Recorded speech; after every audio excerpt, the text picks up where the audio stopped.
story of Charles and Belle Cora is a story of prostitution, gambling, drunkenness, and murder. But most of all, it's a love story.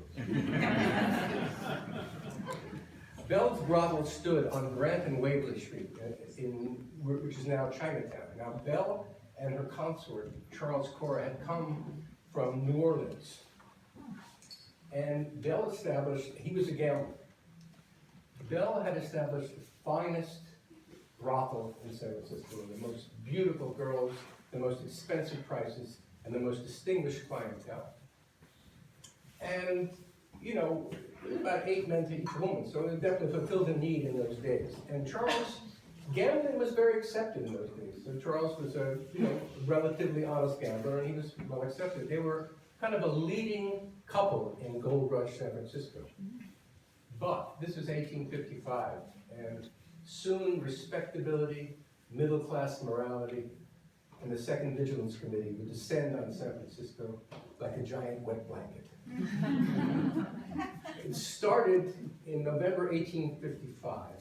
Charles and Belle were at the American Theater, and they were in the very expensive first balcony.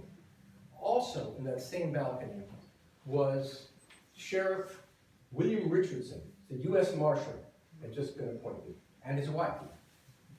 And actually what happened was, his wife saw men waving at her, and she didn't understand why. And then it turned out they weren't waving at her, they were waving at Belle, And he got very furious, and he demanded that Cora and Belle be thrown out of the theater.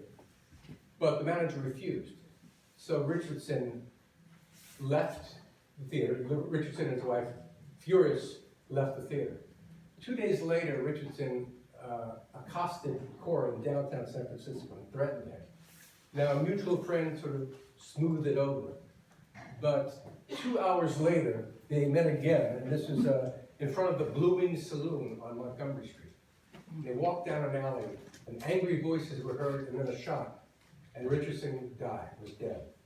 Now, the shooting of a U.S. Marshal, brought up calls for a mob, and there was a lot of desire for a vigilance committee, things like that. It got very hot. Belle paid Colonel D.D. Baker $30,000 to defend Cora, and he managed to get a hung jury. So Cora meanwhile is in jail.